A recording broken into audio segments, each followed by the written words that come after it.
George Soros तो गरीब लहरें समुंदर है अडानी साहब, उनको बचाने के लिए, उसको छुपाने के लिए भाजपा का पूरा टूल किट, उसमें एक निशिकांत दुबे टूल किट के मेंबर है और एक गिरिराज सिंह। जॉर्ज सोरोस आतंकवादी है, जॉर्ज सोरोस भ्रष्टाचारी है, सरकार गिराता है, इसका मतलब मोदी सरकार कमजोर है, इसका मतलब जॉर्ज सोरोस बहुत बड़ा आदमी है, उसके खिलाफ ना कोई वारंट है ना अरेस्टिंग है। तेरा तो गेम बजाना पड़ेगा। देश में, दुनिया में एक आइडियोलॉजिकल वॉर चल रही है, दर्शक इस बात को समझें। और मैं आपको बताता हूं, लोग आज कहते हैं, आज मैं आपकी आंखें खोलता हूं, सुनिए।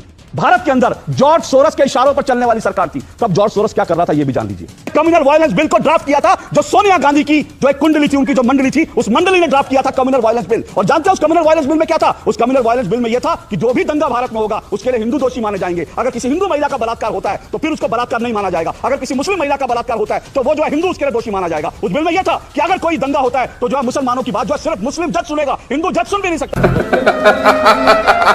और इस बिल के पीछे दिमाग जानते हैं किसका है? इस बिल के पीछे 32 लोगों का दिमाग था जो जॉर्ज सोरोस के थे, सोनिया गांधी टॉप पे थी। ये था जॉर्ज सोरोस का पूरा। और इसीलिए इस जॉर्ज सोरोस के इशारे पर राहुल गांधी कहते हैं हिंदू हिंसक होता है, संसद के अंदर कहते हैं हिंदू हिंसक होता है, क्योंकि जॉर्ज सोरोस ने हर दंगे का जिम्मेदार ठहराने की उसने पटकथा लिख दी थी, जिस पर दस्तखत सोनिया गांधी के थे, जिस पर दस्तखत डॉक्टर मनमोहन सिंह के थे। मेरे हाथ में तस्वीर है, तो डॉक्टर मनमोहन सिंह की बेटी की तस्वीर है। समझिए, अगर हिंदू अब भी नहीं समझना चाहता, अगर इस देश में लोगों की अब भी आंखें खुली नहीं खुली हैं, तो दंगा ठहराने की जो साजिश 2011 से रच रहे थे भारत के खिलाफ, भारत के हिंदुओं के खिलाफ, वो साजिश क्या थी?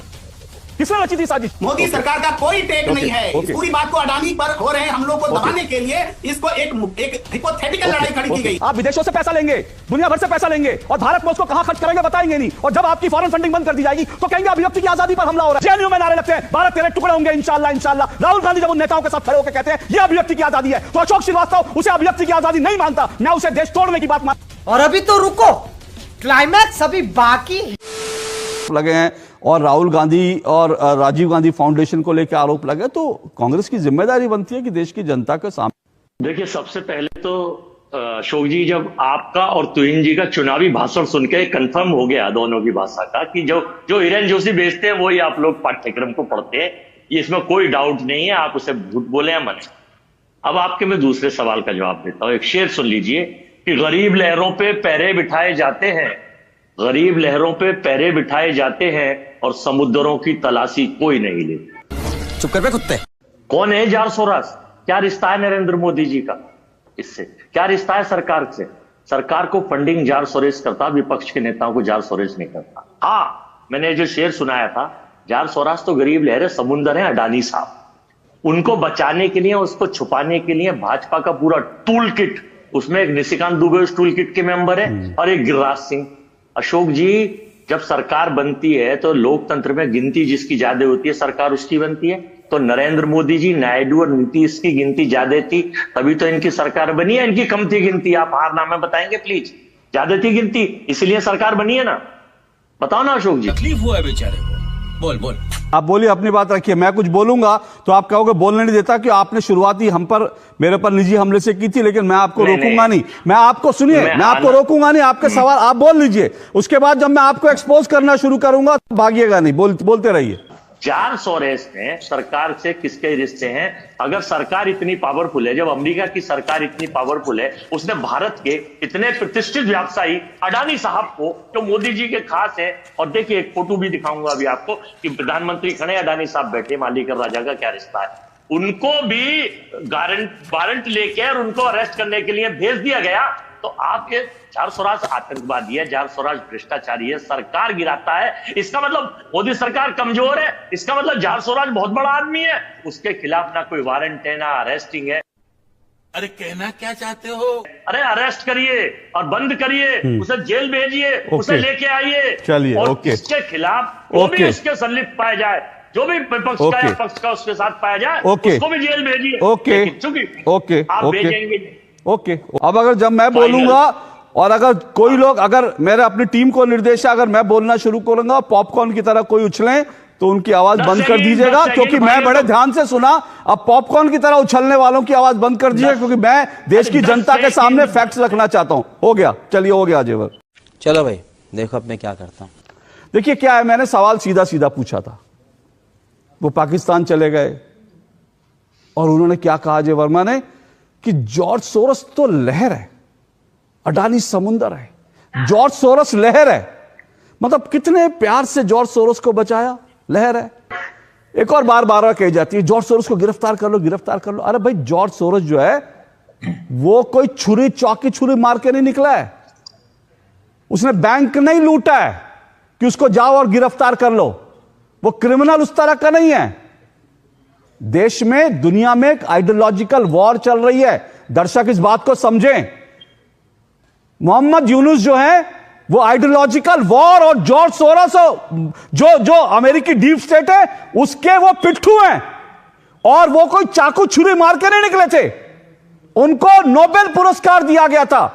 और जब वो बांग्लादेश पहुंचे, बांग्लादेश में उन्होंने टॉपल किया तो क्या किया? गुंडे बदमाशों को और स्टूडेंट के नाम पर जो है जिहादियों को आगे कर दिया। वहां की सरकार को टॉपल किया और अब वहां खुद बैठ गए और बिना चुने हुए नेता। और अब वहां क्या हो रहा है? हिंदुओं का कत्लेआम हो रहा है रोज। ये आइडियोलॉजिकल वॉर है, इस बात को समझिए। और आइडियोलॉजिकल वॉर जो है ये किसके खिलाफ है, इस बात को भी समझिए। और मैं आपको बताता हूं, लोग आज कहते हैं, आज मैं आपकी आंखें खोलता हूं, सुनिए अजय वर्मा और बाकी सब लोगों की। लोग आज कहते हैं ना, लोग आज कहते हैं कि जॉर्ज सोरोस आज इस देश में जो है सरकार गिराने की कोशिश कर रहा है। हां, क्योंकि उसको सरकार गिरानी है। लेकिन जॉर्ज सोरोस, जब भारत के अंदर जॉर्ज सोरोस के इशारों पर चलने वाली सरकार थी, तब जॉर्ज सोरोस क्या कर रहा था यह भी जान लीजिए। यह आपको पता होना चाहिए। तब जॉर्ज सोरोस क्या करता था जब भारत में यूपीए की सरकार थी। आपको कुछ तथ्य मैं जल्दी से बता देता हूं। भारत के अंदर साल 2011 में कम्युनल वायलेंस बिल नाम का एक कानून ड्राफ्ट किया गया था। और आज मैं इस बात को डंके की चोट पर कह रहा हूं, इस बिल को जिन्होंने ड्राफ्ट किया उसमें 32 लोग थे। और वो 32 लोग चुने हुए नेता नहीं थे। वो 32 लोग जॉर्ज सोरोस के पिट्ठू थे, जिन्होंने कम्युनल वायलेंस बिल को ड्राफ्ट किया था। जो सोनिया गांधी की जो एक कुंडली थी, उनकी जो मंडली थी, उस मंडली ने ड्राफ्ट किया था कम्युनल वायलेंस बिल। और जानते हैं उस कम्युनल वायलेंस बिल में क्या था? उस कम्युनल वायलेंस बिल में यह था कि जो भी दंगा भारत में होगा उसके लिए हिंदू दोषी माने जाएंगे। अगर किसी हिंदू महिला का बलात्कार होता है तो फिर उसको बलात्कार नहीं माना जाएगा। अगर किसी मुस्लिम महिला का बलात्कार होता है तो वो जो है हिंदू उसके लिए दोषी माना जाएगा। उस बिल में यह था कि अगर कोई दंगा होता है तो जो है मुसलमानों की बात जो है सिर्फ मुस्लिम जज सुनेगा, हिंदू जज सुन भी नहीं सकता। उस प्रस्तावित कानून में यह था कि अगर दंगा होता है और अगर एक मुसलमान कह देता है कि फलाना हिंदू दोषी है तो उसके खिलाफ तुरंत एफआईआर होगी और उसको जेल में डाल दिया जाएगा। और उस हिंदू को साबित करना है कि वो निर्दोष था। और अभी तो रुको, क्लाइमैक्स अभी बाकी है। कानून साबित नहीं करेगा, उसको साबित करना कि वो निर्दोष था। तुरंत जो है वहां पर न्याय होगा। और न्याय क्या होगा? हिंदू को उठा के जेल में डाल दिया जाएगा और मुसलमान जो है उसको माना नहीं जाएगा। ये कम्युनल वायलेंस बिल 2011 में बना था। और इस बिल के पीछे दिमाग जानते हैं किसका है?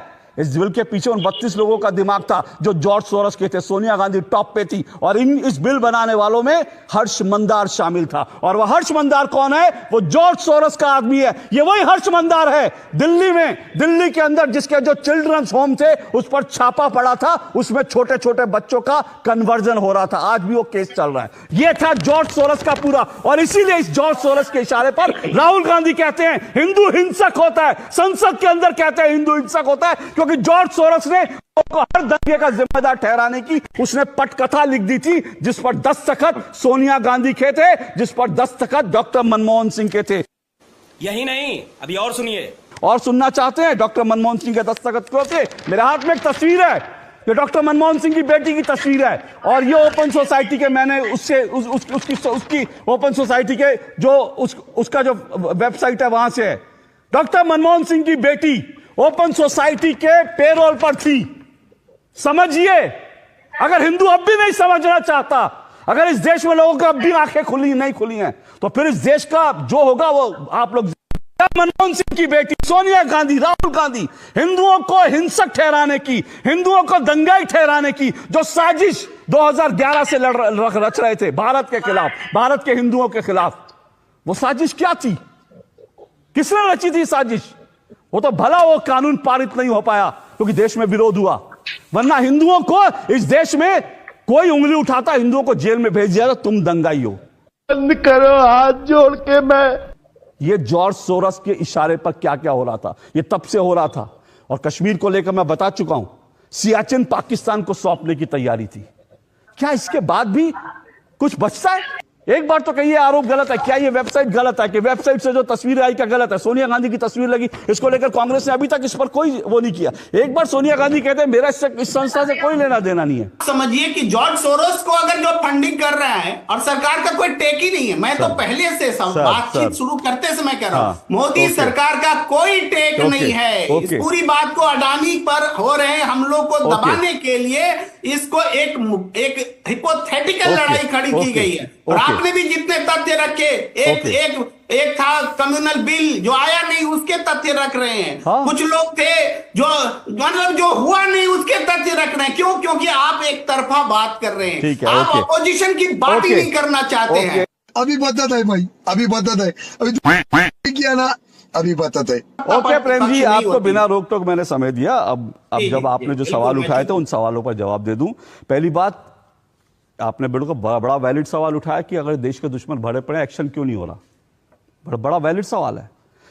पर क्या प्रेम जी और अजय जी और देश के लोग जानते हैं कि मैंने पहले ही बताया कि जॉर्ज सोरोस की फंडिंग का तरीका क्या होता है। वो लगातार जो एनजीओज हैं उनको फंडिंग करता है और वो एनजीओज जो हैं देश में इस तरह की गतिविधियां करते हैं। क्या आपको मालूम है कि 2014 से लेकर 2024 तक इस देश में कम से कम ये मैं डेटा ऐसी बता रहा हूं क्योंकि मेरे पास 2019 का डेटा है। जब मैंने प्रधानमंत्री जी का इंटरव्यू किया था उसमें प्रधानमंत्री ने खुद बताया था। उस वक्त जो है 2019 के अंदर देश की करीब 40,000 संस्थाएं, एनजीओज जो विदेशों से पैसा लेती थी और विदेशों से पैसा लेकर हिसाब नहीं देती थी, ये तक सरकार को बताती नहीं थी कि पैसा कहां से आया और क्यों खर्च किया, किस पर खर्च किया। ऐसी तमाम संस्थाओं की फॉरेन फंडिंग बंद कर दी गई है और इसमें कई नेताओं की, कांग्रेस के नेताओं के बच्चे बच्चियों की भी संस्थाएं हैं। अरे देवा!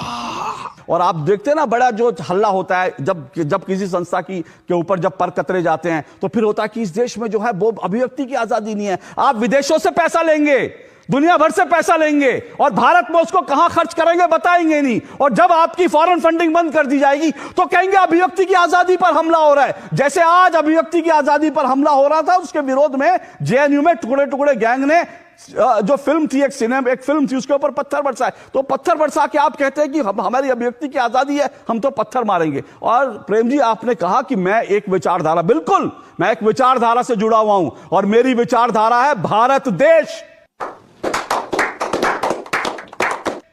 मेरी विचारधारा किसी पॉलिटिकल पार्टी से जुड़ी नहीं है। मैं बिल्कुल आज साथ हूं। आज चाहे कांग्रेस विरोध करे या बीजेपी विरोध करे, मैं कहता हूं अगर आज हाथरस का दर्द जानने के लिए राहुल गांधी गए तो मैं उसका स्वागत करता हूं।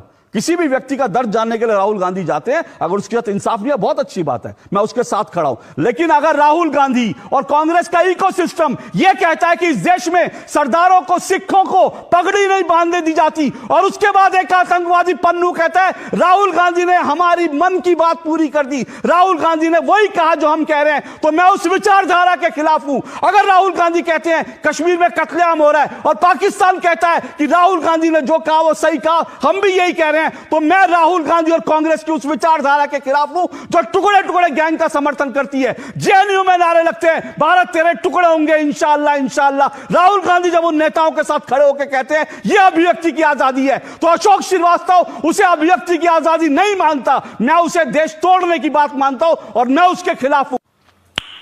नाइस। तो अशोक श्रीवास्तव की एक विचारधारा है कि भारत एक है, कश्मीर से लेकर कन्याकुमारी तक। पंजाब भारत का हिस्सा है, किसी माई के लाल में दम नहीं है कि पंजाब को भारत से अलग कर ले, किसी माई के लाल में दम नहीं है कश्मीर को भारत से अलग कर ले। लेकिन जब एक पार्टी कश्मीर को तोड़ने वाले और पाकिस्तान से के इशारे पर खालिस्तान बनाने वालों का समर्थन करती है, तो अशोक श्रीवास्तव वैचारिक रूप से उसका विरोध करेगा, बार बार करेगा। उसके लिए आप चाहे तो मुझे निशाना बना सकते हैं, आप चाहे तो मुझे मूर्ख कह सकते हैं, आप चाहे तो मुझ पर राजनीतिक हमले कर सकते हैं, मुझे इससे कोई फर्क नहीं पड़ता, क्योंकि मेरे लिए देश है, देश सबसे पहले। हाँ भाई, कैसी लगी आगे स्वाद?